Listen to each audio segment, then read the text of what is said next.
4-1, and for the umpteenth time in postseason, Carter has an opportunity to drive in some people. The last time he was up there, and then McNamara is coming out to talk to Oil Can now.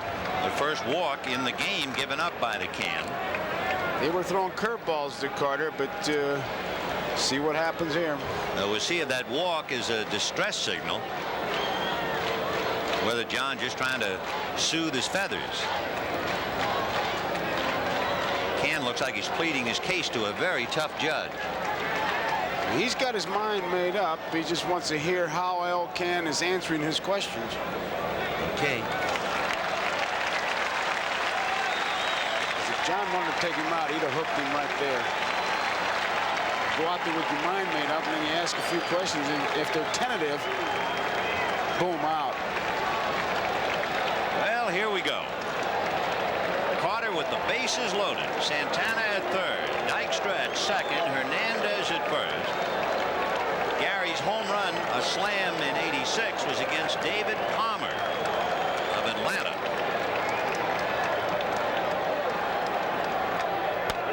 Right. Looks like he started him with a slider. Took something off. Last time was 2 curveballs, and Gary hit the second one. He just changed speeds. 33,595 here at Fenway. Way out in front. And they want to explode with relief. So does McNamara. Location on this one would be most important. Crowd really alive now, trying to root the Oil Can out of it.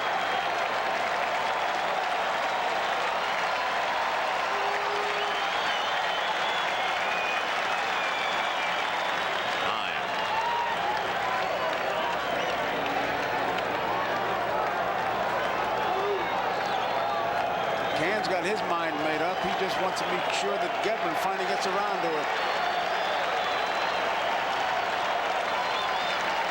0-2. Line drive, base hit into left field. Santana will score. Right back of him is Dykstra. The throw, he's in there, gets away from Gedman, and there are 2 Mets near second base. The throw to second, back to Buckner, and a one-legged first baseman chasing Carter, and the tag will be made at last at second base. So the Mets run themselves out of an inning, but not before they deposit 2 more. And at the end of 6.5 innings, the Mets 6, the Red Sox 1.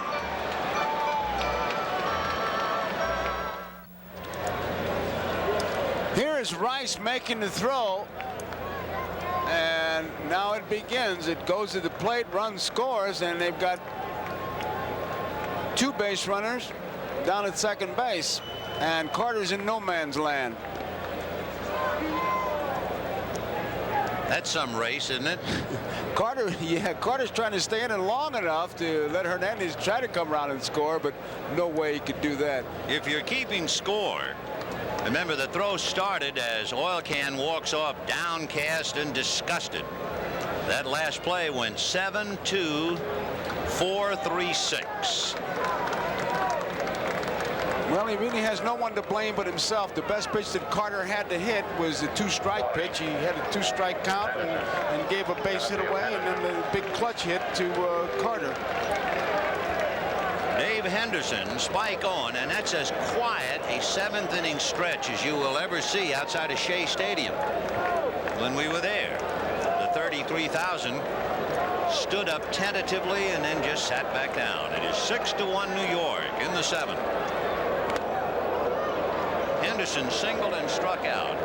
Down in the bullpen, left-hander Joe Sambito tuning up for the Sox, a former Met. So it could be they're going to put the lid on the Can. Well, I don't know what gets the manager upset quicker than a 2-strike no-ball pitch that somebody can handle, which Santana and Carter did in that inning. 1 ball and 1 strike. Carter up there and that base is loaded. You got him where you could work on him, and to give him a ball he could handle is just, you can't pardon it. Big slow rainbow. Ball 2. 2-1 to Hendu. 1 for 2. 6 runs, 9 hits for New York. 1 run, 5 hits for Boston.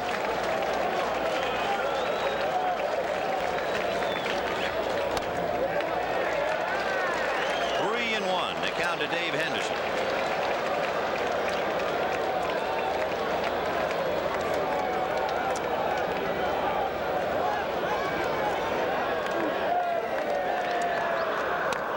And he missed. So remember, he walked Rice leading off the 6th inning, got away with it. Now he walks Henderson leading off the 7th, and he's annoyed at himself. Is Ojeda leading by 5 runs? The last thing he wants to do is walk a leadoff man.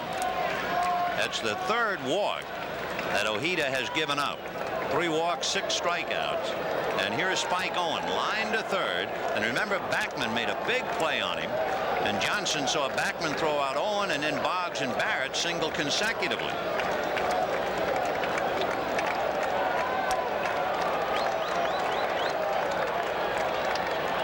Ball 1.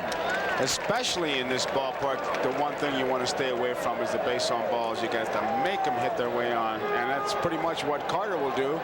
He maybe buy a little time for the bullpen. No one throwing yet, and I use that word yet advisedly because windbreakers are coming off in the Mets bullpen.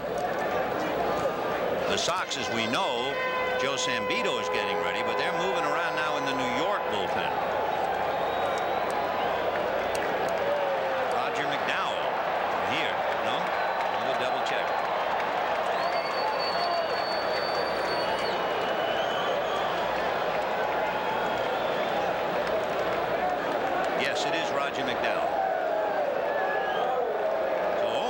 Henderson at first.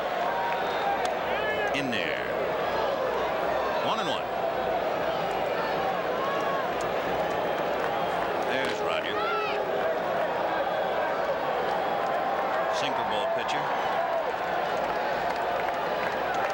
Wade Boggs on deck.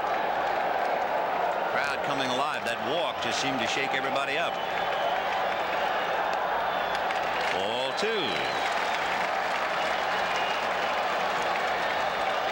They start a little wave.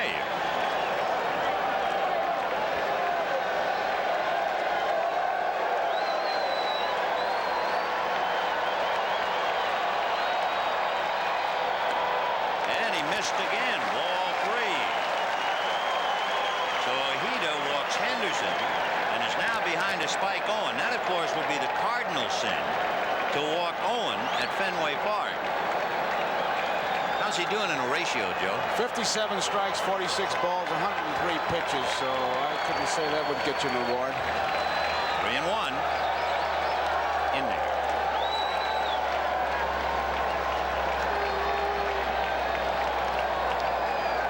On deck, Wade Boggs, who has a walk and a single in 3 trips. Well, Heaton's been able to make that big pitch when he's had to do it. And this is a big one for him right now. 3-2 to Spike Owen.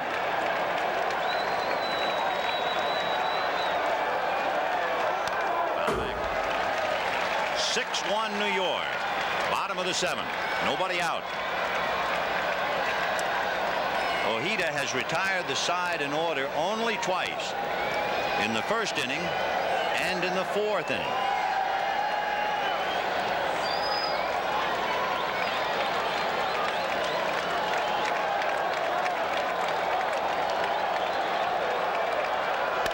And it's a one-hopper flag by Backman. Goes to Santana. Back to Hernandez. What a double play. Oh, what a picture book double play. Backman, Santana, Hernandez taking what looked like a sure base hit away from Spike Owen.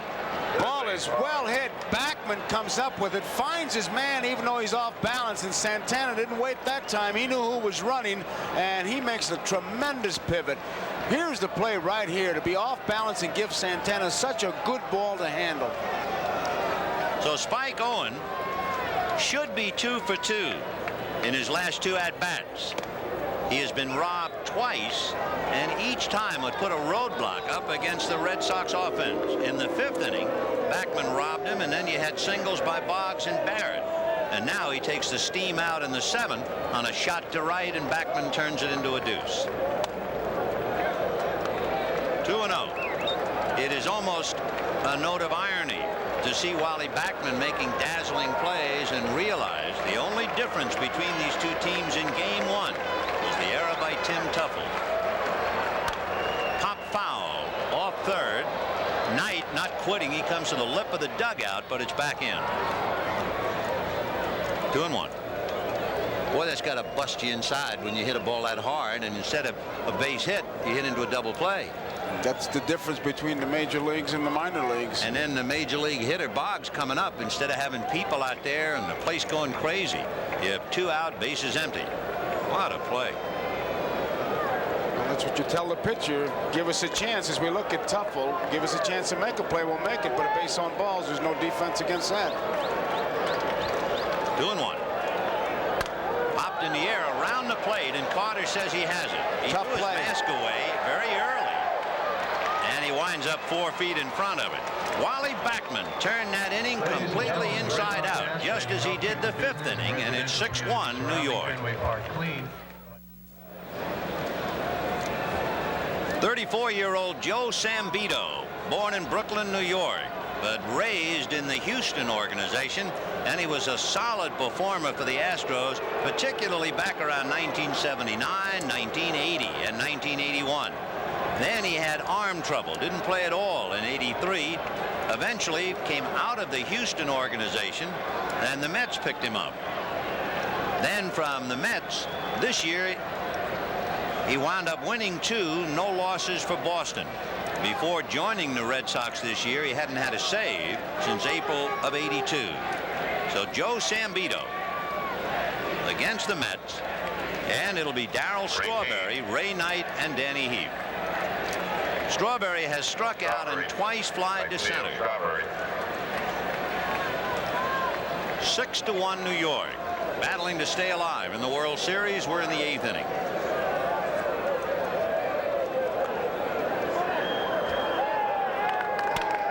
Sambito is greeted with a line drive base hit to center.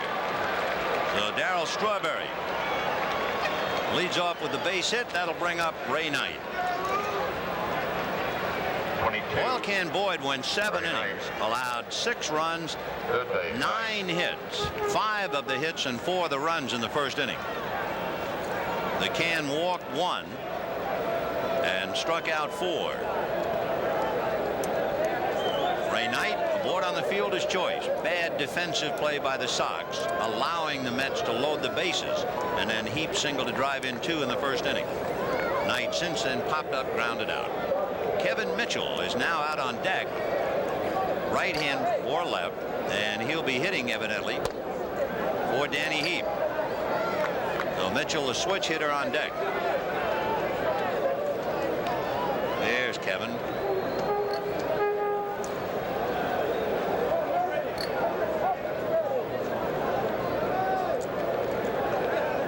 Strawberry at first, nobody out in the 8th.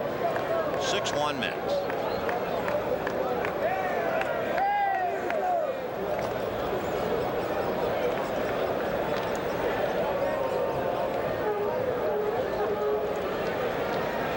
Sambito against left-hand batters held them to less than a 200 batting average this year. So it was a little surprise to see Strawberry walk up there and bang one to center on him. And he's in the dirt. Strawberry is on his way to second. Sambito recovers, but no chance to throw. Strawberry really didn't hesitate at all. As soon as that ball hit the dirt, he took off. He was very alert. Hit the Gedman shin guards and rolled right out to the plate. Right off the left shin guard, and Sambito comes up with it, but way too late. Wild pitch, allowing Strawberry to take second, and to count 2 balls and no strikes to Ray Knight. Tomorrow night, game 4 figures to be Al Nippert for Boston and Ron Darling for the Mets.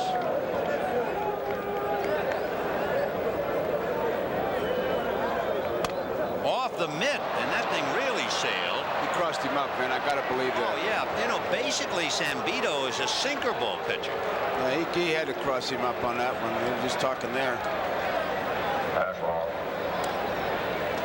They're calling that a pass ball on Gedman, but he had no idea. I think he was looking for a ball down, and look at how high it is, although he did get his mitt on it. Yeah, but it almost like he just was looking for a breaking ball, not only down, but a breaking ball.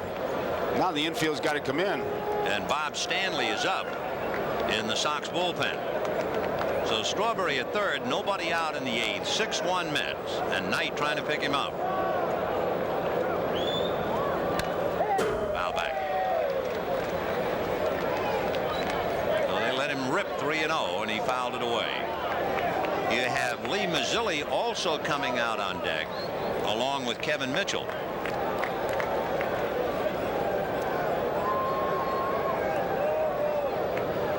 John McNamara has seen the Mets jump on Boyd for 4 in the first inning and then break it open somewhat in the 7th.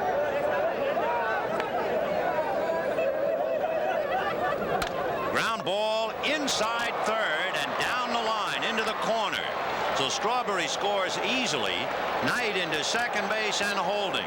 So the Mets' #1 hitter against left-hand pitching doubles into the corner and gives the Mets a very comfortable 7-1 lead. And all of a sudden, Fenway Park sounds like Shea Stadium. Wide of the bag, and it's just between Boggs and the bag. And Strawberry easily sees he can just walk in. John McNamara, talking about walking, is on his way to the mound. He's had Bob Stanley warming up out there, and it's the whole raft of pinch hitters coming out. And he wants him. So Bob Stanley will be coming in, and the Mets, who did not have an extra base hit, are feasting on him tonight. Just a reminder for all you folks about local news on most of these NBC stations coming up next. Relief pitcher Bob Stanley will have to pick up the pieces from Joe Sambito. Stanley, who pitched so well Sunday night, he worked 3 innings, allowed just 2 hits, struck out 3, and they could have written his name in capital letters that night. Right now, with a 7-1 score, John just writes it out normal style. So Big Stanley, who has that great palm ball to left-hand batters, so we might look for it right now. Lee Mazzilli is the hitter. And in case you wonder, he's hitting for Kevin Mitchell. Remember, Mitchell and Mazzilli were out on deck to bat for Danny Heap, and Mitchell was technically in the game. Stanley also has a good sinker to go with that palm ball, and if he's got the good sinker going, he could get the ground ball, and that, of course, is what they're looking for. Interesting thing about Lee Mazzilli, when he originally signed as a free agent with Tidewater in the Mets farm system, here's a ground ball to Marty Barrett that will move Knight over. Just to conclude the thought, Mazzilli in his first game hit a home run against the AAA team that belonged to the Boston Red Sox, Pawtucket. No big deal, but it happened. So Knight at third, 1 away, and here's Mookie Wilson. Struck out, grounded out, fouled out.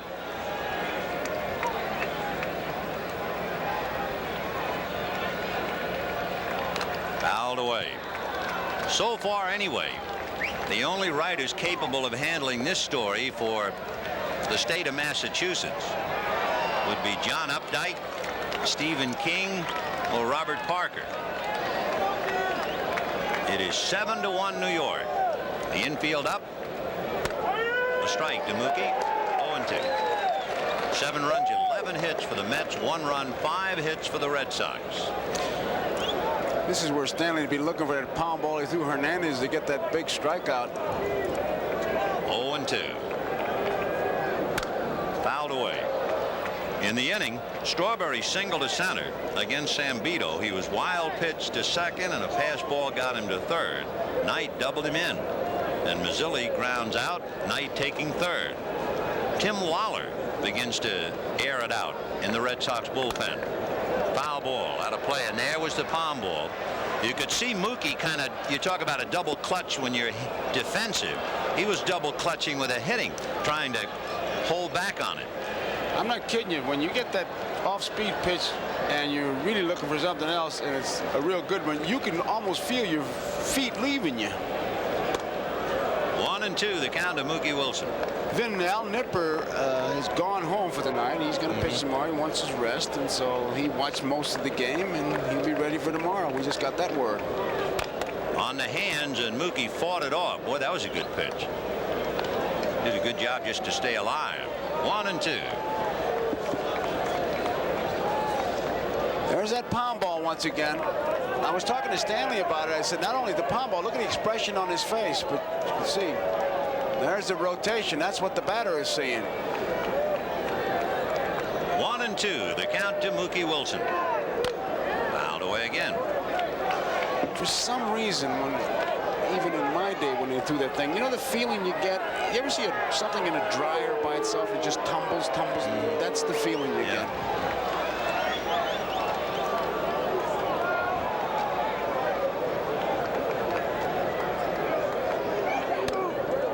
2-2. Big start for Al Nipper tomorrow night. I was just thinking about it. A year ago, he went on the disabled list with an ulcer. So it might be a tough night's sleep for him tonight. Way out in front. The palm ball gets another left-hand hitter.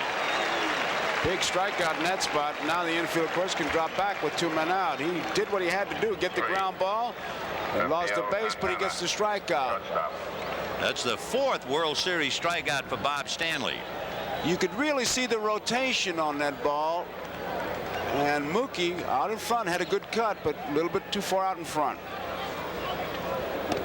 Rafael Santana hit into a force play, grounded to third, single to center. Came around to score in the 7th inning. Santana 1 for 3. Middleman on that big double play in the 7th inning, started by Wally Backman.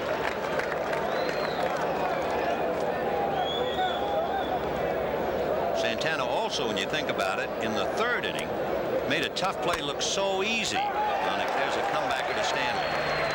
So Santana's not going to get any headlines, but he's had a pretty good evening. So have the Mets as a team. They pick up another run and they lead 7-1. Well, we talk about tradition continuing, the past and the present here tonight. You're looking at former Commissioner of Baseball, Bowie Kuhn, and the present Commissioner of Baseball, Peter Ueberroth. Roger McDowell will now try and pick up the loose ends and tie it up for Bobby Ojeda in the 8th inning. 7-1 New York. There has not been an opposing left-hander to go the distance at Fenway Park since Frank Viola in August of '85. But Ojeda did the next best thing. He gave the Mets a strong 7 innings, thanks particularly to 2 big plays by Wally Backman. Remember, Bobby Ojeda got the Mets' first win against Houston with a complete game 5-1 victory. Well, he certainly made his contribution. But now it'll be Barrett, Buckner, and Rice against Roger McDowell.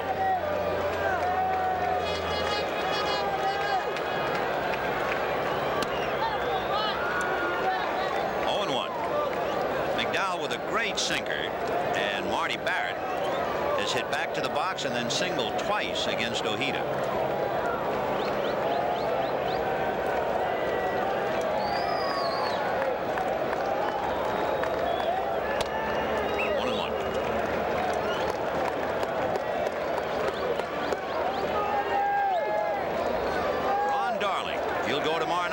Al Nipper. So while Al Nipper is home getting his rest, Darling is here charting pitches. Right.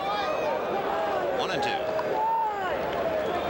When you describe that McDowell sinker, they just refer to it as nasty. In fact, I remember a year ago, he had such a good sinker, immediately somebody thought maybe he was monkeying around, but no official protest made. There's a sinker, and it's hit wide at first. Hernandez does a 360 and hits his man on the move. Boy, that's a pretty play to watch.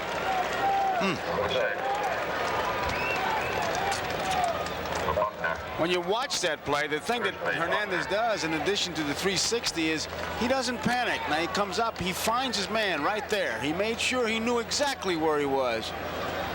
And look at the textbook. McDowell hitting the inside part of the bag with his right foot to get away from the runner. Make the left turn. Stay the inside of the diamond.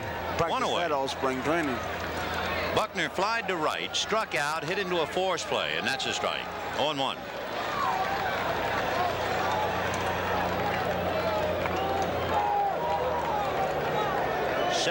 New York, bottom of the 8th.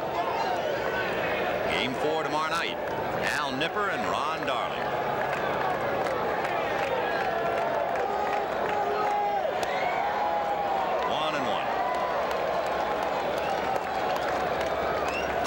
The Mets scored 4 in the first, 2 in the 7th, 1 in the 8th. The only Red Sox run in the 3rd inning. Kind of a whimper of protest so far. Little nubber down to get it is McDowell. No contest if he can get it out of his glove, and he barely did. But did you see the play Hernandez made? Again, Hernandez dances over into foul territory. Now watch what happens here. The momentum of McDowell, it carries him over into foul territory. And if Hernandez stays in fair territory, the runner gets between him. Look where he is in foul territory, giving him a perfect line of vision. And remember, you got a guy on one leg trying to hustle down the line. Fine play. 2 down. I tell you, he is really something at first base. You take that kind of a play for granted. If he stays there, it could have possibly hit Buckner, but he wouldn't take the chance. Dances over there, and it's an easy play. Here's Rice. Struck out, hit into a force play and walk. Golfs one to third. Knight can set for the hop, and that's that. So the Sox go very quietly in the 8th inning, and at the end of 8, New York 7 and Boston 1. Red Sox trying to make it 3-1, and of course the Mets, if they hold on to any part of the lead tonight, will try and tie up the series. Lenny Dykstra, who started the Mets off in the right direction, homered leading off the game, and promptly grounds one to the hole, backhanded by Owen. The throw to first, he beats the throw, and that will be the 4th hit for Len Dykstra. 3 singles and a home run. So the kid from Garden Grove that they call Nails has stuck a few nails in the Sox tonight. Owen makes a nice play, but no chance to get Dykstra. He tries. Wally Backman, second base. So a runner aboard, nobody out. And the batter would be Wally Backman. Singled in the first inning. Struck out twice and grounded out since. Scored a run and made 2 very vital plays defensively. This could have been a different game. If he doesn't make the play in the 5th inning, you have a runner at first and 1 out, and then Boggs and Barrett each single. They would have scored in the 5th with the Red Sox. And in the 7th inning, a walk to Henderson, and it looked like maybe the Sox would make a run. And Spike Owen had a base hit turned into a double play by Backman. 2 very big plays. A couple of left-handers throwing in the pens. The hardly used Tim Lawler in the Boston pen. And Jesse Orozco is kind of stretching out in New York. And Doug Sisk is going to join Orozco. Bouncer over the mound down to short. Owen is going to feed Barrett, and they get a force. That's all. I thought maybe Spike would try to step on the bag.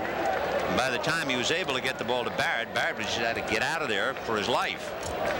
Of course, with those 2 little rabbits, you doubt very seriously if they would have been able to come up with 2, but he was close enough to maybe take it himself. But yeah. I think he said, well, I think I'm only going to get 1 any way I go.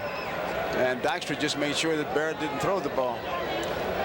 So Backman at first with 1 out, and Keith Hernandez, the batter, singled and grounded out, flied to right and walked. Keith 1 for 3, scored a run in the first inning.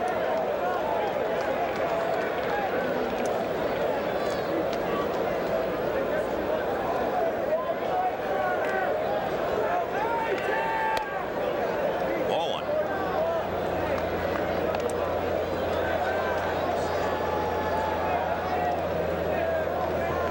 John McNamara leading 2 games to none, coming home to the friendly confines of Fenway, having his club work out yesterday while the Mets rested. And just the opposite of what you might think. A day of rest, and the Mets produced 7 runs and a dozen hits. And you got to believe that Davy Johnson, that it has to be the way it turns out now, a gutsy move, because he was open to a lot of criticism, but he thought that the day off would help his club to stay away from the criticism, and by golly, you look at that scoreboard, he was right. To quote Joaquin Andujar, which takes a great deal, as Joaquin Andujar said about baseball, I can tell you about it in one word: you never know. Got that right. That's why we were talking earlier about Oil Can Boyd pitching this game. There's a high foul out of play. Oil Can Boyd pitching the third game with his team leading 2-0. 1 year ago it was the same situation. Joaquin Andujar lost to Bert Saberhagen 6-1. And Kansas City was on a roll. Ball 3.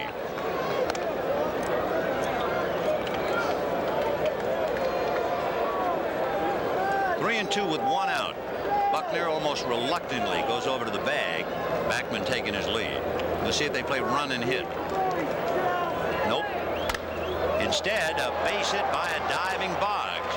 And the Mets have runners at first and second, and Hernandez is 2 for 4 plus a walk. Just to clarify that for further reference, in case you not follow baseball that closely, run and hit on a 3-ball count, the batter is certainly not obligated to swing at ball 4. Hit and run, you swing to protect the runner. And here's Gary Carter. Carter doubled in a run in the first inning, flied to center, popped to short, and then singled with the bases loaded to drive in 2 in the 7th inning.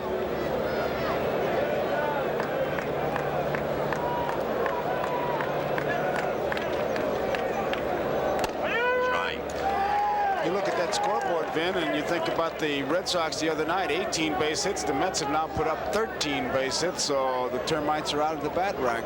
And how?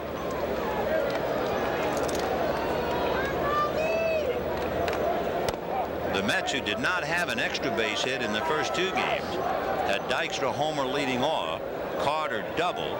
Later on, they had a double by Ray Knight. 1-1. And he hits a hopper down to Owens. Spike goes to Marty, and he goes to Billy Bucks, and that's it. 6-4-3 double play, a couple of base hits and nothing else. And at the end of 8 1/2, 7-1 New York. Bobby Ojeda was the first pitcher in baseball history in the World Series to start a series game against the club for which he played the previous year. And he gave his team a strong 7 innings, allowing just 1 run and 5 hits. Consequently, he stands to be the winning pitcher. And there's the note. Not since Hippo Vaughn in 1918. That was the year that Ted Williams was born and the Red Sox won their last World Series. Well, he was certainly a big part in the events tonight. McDowell now is trying to get the last 3 outs. It'll be Don Baylor, Dwight Evans, and Rich Gedman. And Marty Barrett can just think about tomorrow, perhaps. Tomorrow night, Ron Darling and Al Nipper. Don Baylor against McDowell as John McNamara talks to his troops.